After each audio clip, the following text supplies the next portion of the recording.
السلام علیکم ناظرین، میں ہوں سید ذوالفقار گیلانی اور آپ دیکھ رہے ہیں گیلانی لاگس۔ ملتان صرف اولیاء کرام، پیروں یا فقیروں کا شہر نہیں، بلکہ کم از کم 2 بادشاہوں کی داستانیں یہاں سے جڑی ہوئی ہیں۔ ان میں سے ایک بادشاہ غیاث الدین تغلق، جو کسی زمانے میں ملتان کا گورنر تھا محمد تغلق کے نام سے، اور اس کے بعد وہ غیاث الدین تغلق کے نام سے یعنی لقب سے ہندوستان کے تخت پر بیٹھا اور ایک طویل عرصہ حکومت کی۔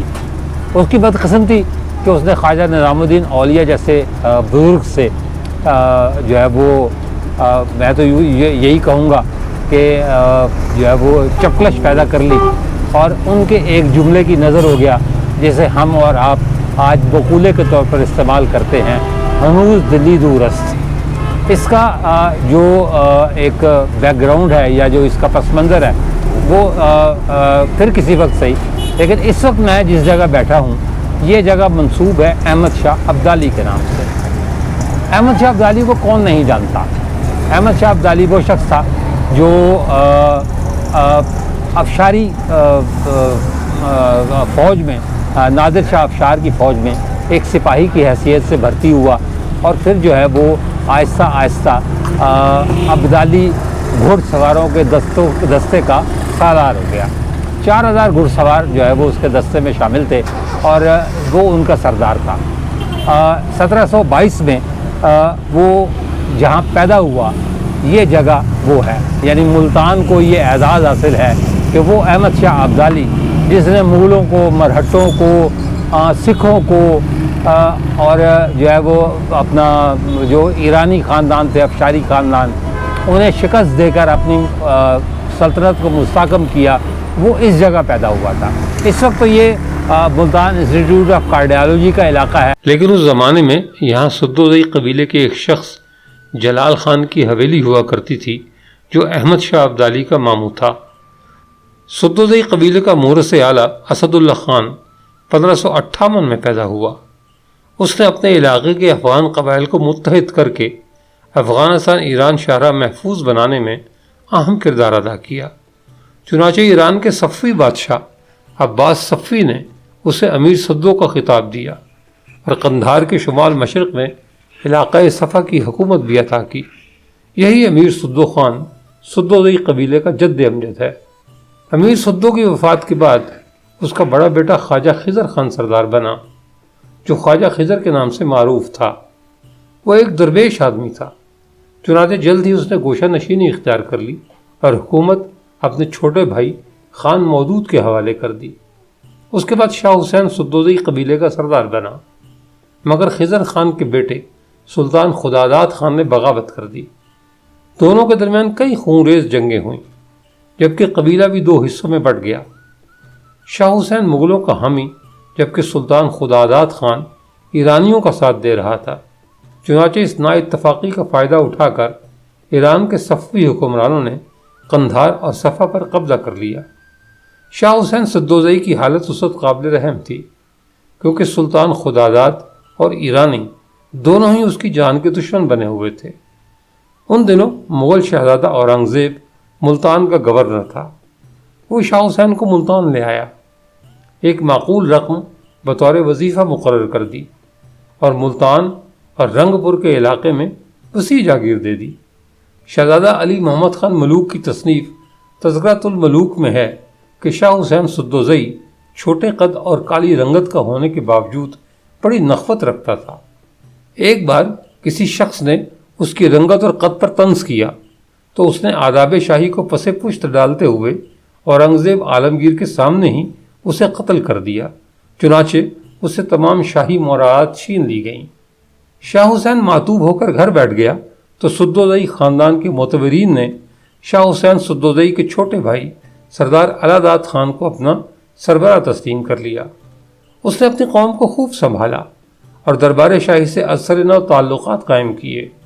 اس کی وفات کے بعد سدوزئی قوم کی سربراہی سردار الاداد خان کے صاحبزادے نواب عابد خان کے حصے میں آئی اور اسے مغل حکومت کی طرف سے وفادار خان کا خطاب ملا۔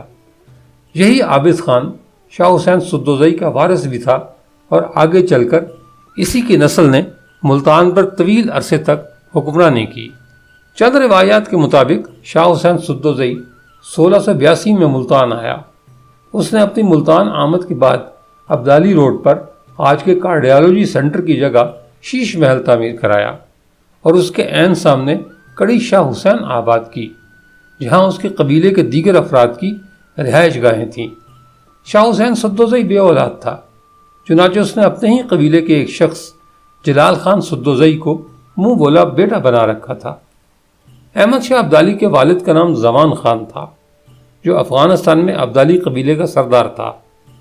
اس کے حوالے سے دو روایات ملتی ہیں۔ ایک یہ کہ وہ ایک اور سدوزئی سردار سلطان حیات خان کے ہمراہ ملتان آیا اور اس نے شاہ حسین سدوزئی کے منہ بولے بیٹے جلال خان سدوزئی کی سوتیلی ہمشیرہ زرغونہ بیگم سے شادی کی۔ دوسری روایت یہ ہے کہ زمان خان ابدالی پہلے سے ہی شادی شدہ اور صاحب اولاد تھا اور اس نے زرغونہ بیگم سے افغانستان میں ہی دوسری شادی کی تھی۔ زمان خان ابدالی کو امیر عبداللہ خان نے زنجان کی حکومت دے رکھی تھی، لیکن جب 1720 میں امیر عبداللہ خان ایران کے بعض علاقے فتح کرنے کے لیے نکلا تو اس نے زمان خان کو ہرات کا حاکم بنا دیا، لیکن قلعہ غور فتح کرنے کے بعد امیر عبداللہ خان کو ہرات میں زمان خان کی بغاوت کی اطلاع ملی۔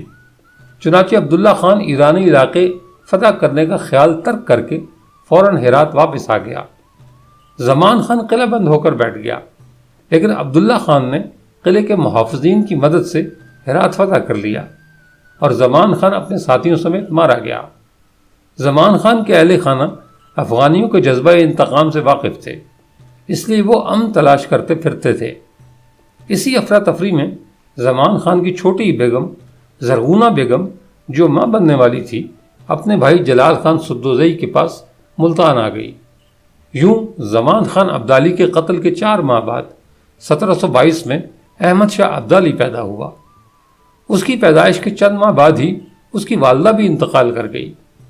احمد شاہ نے اپنا بچپن ملتان میں گزارا اور 12 سال کی عمر میں افغانستان چلا گیا۔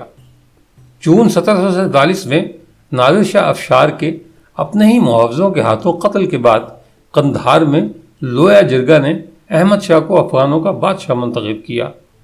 جرگہ شیر سرخ بابا کے مزار پر منعقد ہوا، جس میں صابر شاہ ملنگ نے گندم کا ایک خوشہ توڑ کر احمد شاہ کے سر پر بطور تاج لگایا تھا۔ بادشاہ بننے کے بعد اس نے شاہ در زراں کا لقب اختیار کیا اور اپنے قبیلے کا نام بدل کر ابدالی سے درانی کر دیا، جو آج تک یہی چلا آ رہا ہے۔ اس پر درجنوں الزام لگائے جاتے ہیں۔ اس کے مخالفین کہتے ہیں کہ ایران میں کوچان کے مقام پر نادر شاہ کے قتل کے فوری بعد جب وہ اس کے خیمے میں گیا تو اس نے 1739 میں ہندوستان کے مغل بادشاہ محمد شاہ رنگیلا سے چھینا ہوا کوہ نور ہیرا اور شاہی مہر اتار لی، جو نادر شاہ نے اپنے ہاتھ کے گرد باندھی ہوئی تھی۔ احمد شاہ ابدالی کے حامی اس کی تردید کرتے ہیں اور کہتے ہیں کہ 1747 میں نادر شاہ کے قتل کے بعد سب کچھ اس کے پوتے شاہ رخ کی تحویل میں آیا، جس نے 1751 میں اسے احمد شاہ ابدالی کے حوالے کیا۔ احمد شاہ نے 1748 سے 1767 کے درمیان پنجاب کے راستے ہندوستان پر 8 حملے کیے اور جو ہاتھ لگا کابل لے گیا۔ اسی لیے یہ کہاوت زبان زدے عام ہو گئی کہ کھادا پیتا لاہدہ تے باقی احمد شاہدہ، یعنی جو کچھ کھا پی لیا وہی فائدے کا ہے، کیونکہ باقی جو کچھ ہے وہ تو احمد شاہ ابدالی نے لوٹ کر لے جانا ہے۔ لوگوں کی صدیوں کی جمع پونجی ان 8 حملوں میں کابل اور قندھار کے بازاروں میں فروخت ہوئی۔ ایک اندازے کے مطابق ابدالی اس لوٹ مار کے نتیجے میں ہندوستان سے تقریباً 12 کروڑ روپیہ افغانستان لے گیا۔ اس مال غنیمت میں ہیرے، جواہرات، زیورات اور دوسری قیمتی اشیاء بھی شامل تھیں۔ اس نے مغل شہزادیوں کو بھی مال غنیمت سمجھا اور انہیں بھی زبردستی اپنے ساتھ لے گیا۔ وہ مغل بادشاہ محمد شاہ کی بیٹی حضرت محل سے شادی کرنا چاہتا تھا۔ ایک ہندو مصنف جادو ناتھ سرکار نے اپنی کتاب فال آف دی مغل امپائر میں لکھا ہے کہ اس شادی کے خلاف مغل خاندان کی عورتوں نے بہت مزاحمت کی، یہاں تک کہا کہ وہ لڑکی کو قتل کر دیں گے مگر شادی نہیں کریں گے۔ اس سے یہ بھی کہا گیا کہ لڑکی خوبصورت نہیں اور اس کی منگنی ایک شہزادے سے ہو چکی ہے، لیکن یہ تمام حربے غریب شہزادی کو اس کے چنگل سے نہیں بچا سکے اور اس نے شہزادی سے زبردستی شادی کر لی۔ اس پر بھی بس نہیں ہوا، بلکہ محمد شاہ بادشاہ کی بیوہ اور احمد شاہ بادشاہ کی ایک لڑکی بھی اس کے ہمراہ افغانستان گئی۔ کہا جاتا ہے کہ اس حملے میں اس قدر مال غنیمت تھا کہ اسے لے جانے کے لیے 28,000 اونٹ، ہاتھی اور خچروں کا بندوبست کیا گیا۔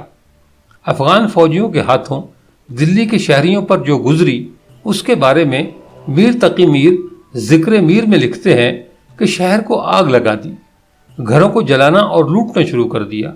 فوج اور روہیلوں نے مل کر پورے شہر کو تاخت و تاراج کر دیا اور قتل و غارت گری مچا دی۔ 3 دن اور 3 رات تک وہ اپنے ظلم سے باز نہ آئے، نہ کھانے کو چھوڑا نہ پہننے کو۔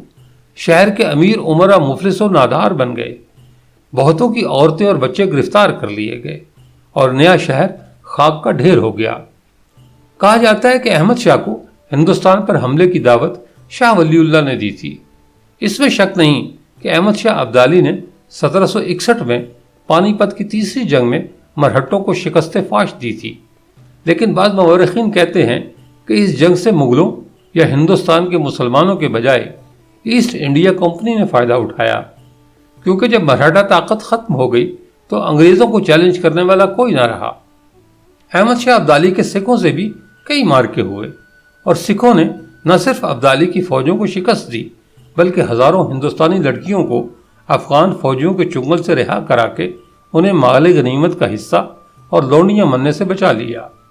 ابدالی نے سکھوں سے باضابطہ صلح بھی کی، لیکن اس کے باوجود اس پر یہ الزام بھی لگایا جاتا ہے کہ اس نے پنجاب کو سکھوں کے رحم و کرم پر چھوڑنے میں بنیادی کردار ادا کیا۔ دوسری جانب مورخین نے لکھا ہے کہ احمد شاہ کی ظاہری شخصیت شاندار، پر اثر، غیر معمولی پروقار اور باروب تھی۔ اس کی آنکھوں میں بلا کی ذہانت تھی۔ اس کے روشن اور پر اثر چہرے پر ایسی کشش تھی کہ تمام افغان اسے بے پناہ چاہتے اور اس کا عزت و احترام کرتے تھے۔